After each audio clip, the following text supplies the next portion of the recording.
ราะว่าตอนนี้เพิ่นกำลังเดินทางออกไปหาผ้าป่าอยู่นอกอยู่โรงเรียนแล้วเนาะผ้าป่ามาที่กรุงเทพตอนนี้ฮะกำลังเดินทางออกไปหาผ้าป่าตอนนี้ฮะกำลังเคลื่อนขอกราบสบายดีและก็สวัสดีพี่น้องกองปลายมืดสุขคนในบรรยากาศยามบ่ายมื้อนี้ก็มาหับผ้าป่าสามัคคีอยู่บ้านโนนสูงเมืองจำพรแขวงสวรรณเขตพี่น้องตอนนี้ผ้าป่ามาแต่กรุงเทพบ่เพิ่นว่ามากรุงเทพโอ้มาแต่ประเทศไทยกรุงเทพทุกคนมาทอดทานตอนนี้ก็ได้ฮอดแล้วทุกคนมาเบิ่งนับกันทุกคนมากำตอนนี้กำลังเคลื่อนเข้ามาเพิ่นได้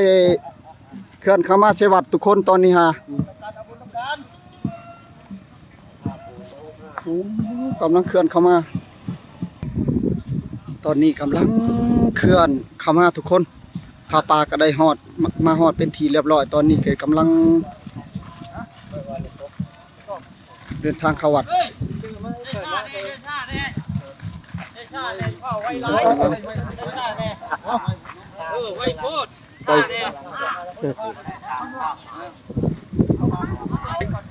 หาเงินหาคำอยู่เมืองไทยหมดเลยได้มาจากพุ่นแล้วมาแต่เมืองไทยนี่เนาะแม่นมาจากเมืองไทยโอ้มาจำทุนขึ้นก่อนได้มาชมทุนเพิ่งเพื่อก่อสร้างประตูโค้งโอ้ถือว่าปีนี้เป็นครั้งที่2โอ้จักกินได้หลายหน่อยปีต่อไปคือสิได้หลายกว่านี้อีกนี่คือซีเมนต์ในบ้านเพิ่นนี่ฮะในบ้านเพิ่นเข้าใจลีขาเครื่องเพิ่นก็ไปออกมาตอนหับผ้าป่าตอนนี้ก็ได้ฮอดแล้วตอนนี้สิได้เคลื่อนเข้าวัดสิได้เคลื่อนเข้าวัดตอนนี้อันแห่ฮอบบ้านหรือว่าเข้าวัดรถดิฮะแห่ไปใช้แห่เข้าวัดนี่ดิแห่เข้าบ้านแห่เข้าบ้านโอ้ได้แห่เข้าบ้านชื่อก่อนเนาะยังได้เข้าวัดโอ้ถือว่าฮอบบ้านก่อนเนาะแม่นโอเคบัดนี้ก็เบิ่งกันทุกคนย่อยเลยย่อยไปเลยกำลังทยอยเข้ามาตอนนี้ฮะอยู่บ้านโนนสูงเด้อทุกคนเมืองจำพรแขวงสวรรณเขตตอนนี้กำลังชาวบ้านบรรดาพี่ๆน้องๆมาทำบุญทำทานมื้อนี้ก็มากหน้าหลายตามื้อนี้กิริโอมสบายดีป้ามาฮอดแล้วเนาะฮอดแล้ว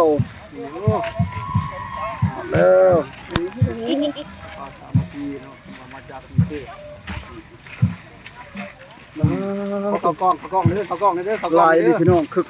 คืนลายสาธุเอาบุญนำกันข้ามาชนมาจะตาเอาเรนะ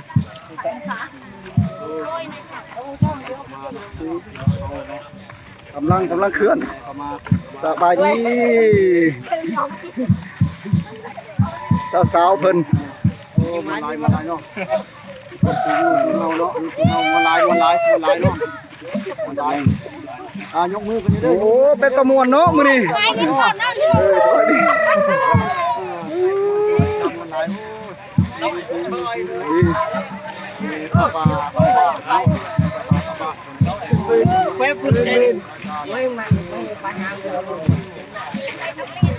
หลายทุกคนกำลังเคลื่อนเข้ามาช่วงบ่าย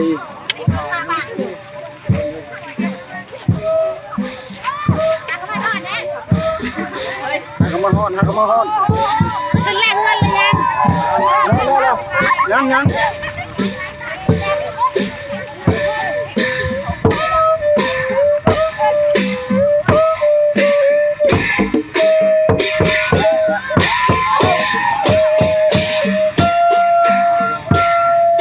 ลังแห่เข้าบ้านตอนนี้ก็จะพาชมกันต่อไปทุกคน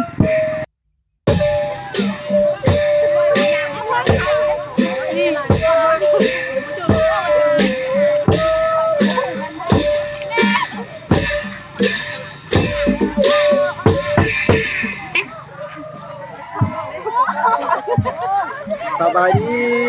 เขาเบิ่งสาวๆกำลังแห่ขบวน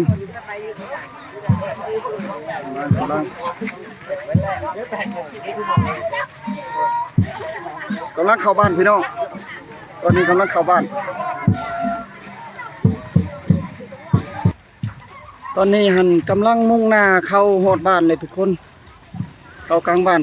ตอนนี้ฮะสิได้เวียนรอบบ้านแล้วก็สิได้เข้าวัดตอนนี้ฮะมาเบิ่งขบวนแห่ก็ยังบ่สุดยังยาวเหยียดในบรรยากาศมื้อนี้ฮะคึกคืนหลายพี่น้อง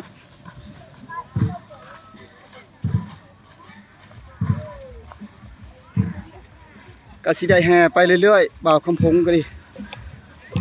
มื้อนี้ก็มาทำบุญร่วมทำบุญทำทานน้ำเพิ่นงานบุญพระป่าสามัคคีมาจากกรุงเทพมาทอดทานอยู่บ้านโนนสูงเมืองจำพรแขวงสวรรณเขตทุกคน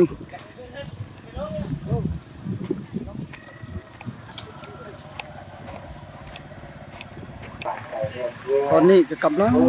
เคลื่อนเข้าวัดพี่น้องใกล้สิฮอดวัดแล้วกำลังเลย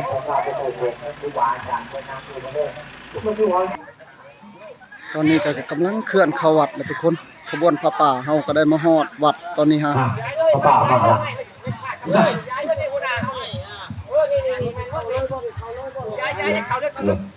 กำลังกำลัง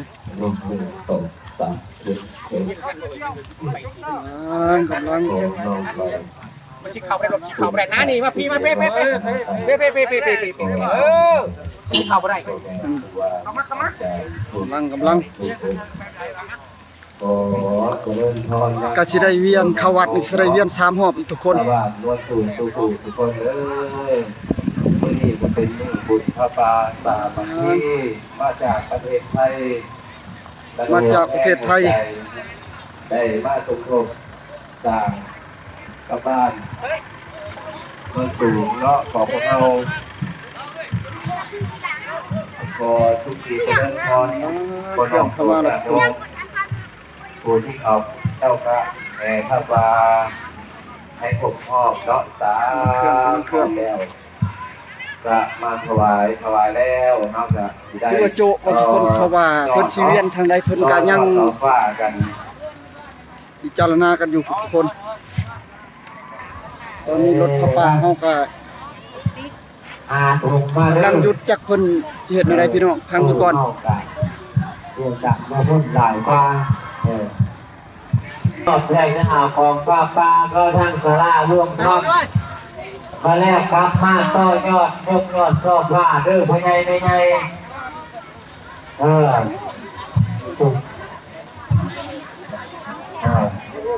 ยกยอดชอบว่าก็คันจะได้เป็นทุนเงินทุนในตอนนี้นี่ผมได้เงินเด้อเป็นน้อยหัวยามงานของครับเป็นตัวฝ่าตัวแทนตัวที่งานต้องให้ตีคอยต้อนรับปีใหม่มาหอดมาเคลื่อนตอนนี้สิเคลื่อนไปก่อนมาปามหาประสบการณ์ยิ่งใหญ่ได้หัวตัดเลยทำไมเนี่ยเราโบราณเราไม่ใช่เรื่องโบราณเราต้องการพูดตัวยากของเราที่สบายเรารวมตัวกันแล้วเรื่องตัวบ้านเราประมาณตัวมึงตัวบ้านเนี่ยเราจะมุ่งสู่การเพิ่มที่น่ารักมาเลยเพราะฉะนั้นในของเราเนี่ยเราคิดกันใจเรื่องมันเป็นตัวอย่างเพิ่มบอกว่าตัวตรงแรกเรารายงานเขาเลยเราตัวดูตัวหน้าเราจะฟ้าจะล่างตัวอื่นไปเรื่อยกำลังแห่เข้าวัดทุกคนตอนนี้มาด้วยไปด้วยมาด้วยมาเลยใหญ่นะใช่เก็บทางที่ตัว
น่าจะเป็น3หอบทุกคน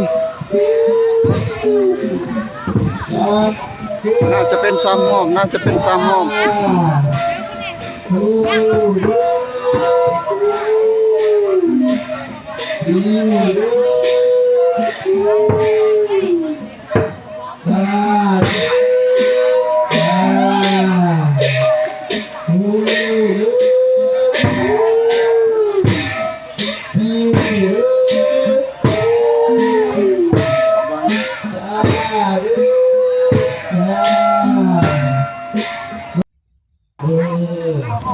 แห่นะเพิ่นมาทุกคน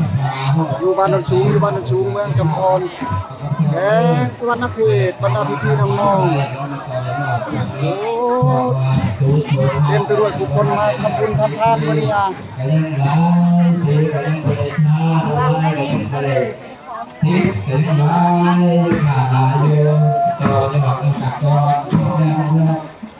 ฮอดหลายพี่น้องฮอดหลาย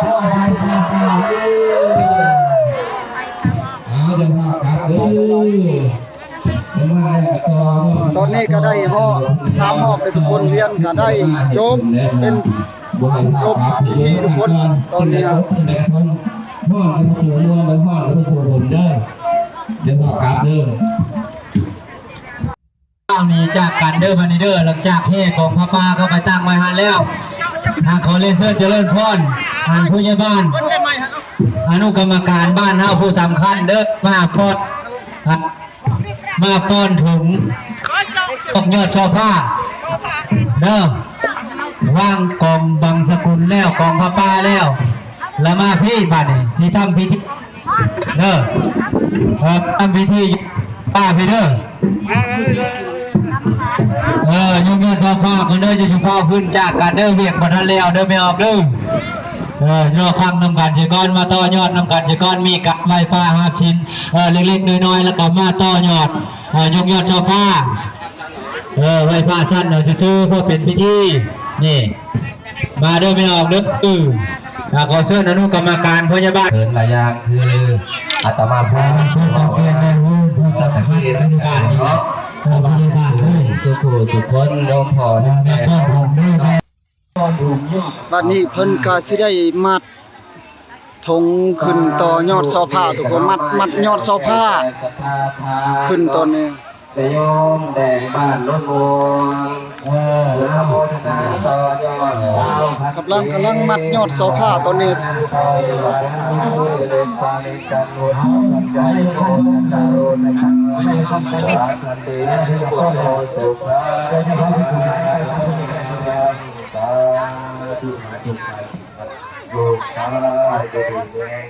บ้านนี้ก็เงียบเด้อเมื่อสัก กำลัง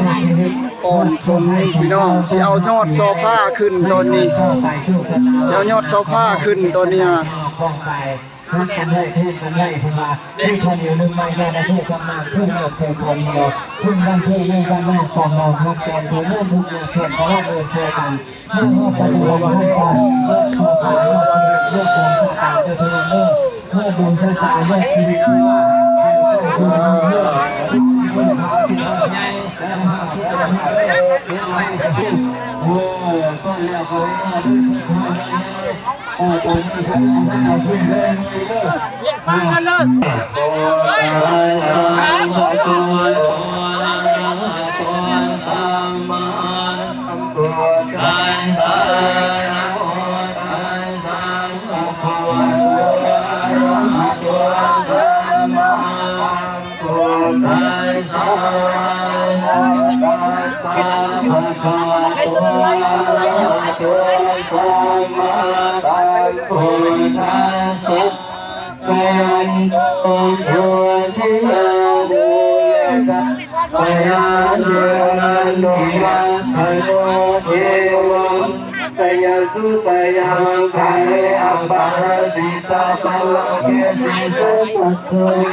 ตอนนี้ก็ได้เอายอดโซฟาขึ้นแล้วพี่น้องตอนนี้ก็ดีก็ได้เป็นทีเรียบร้อยตอนนี้ก็ดีฝากติดตามคลิปหน้าส่วนว่าคลิปนี้ขอกราบคำว่าสบายดี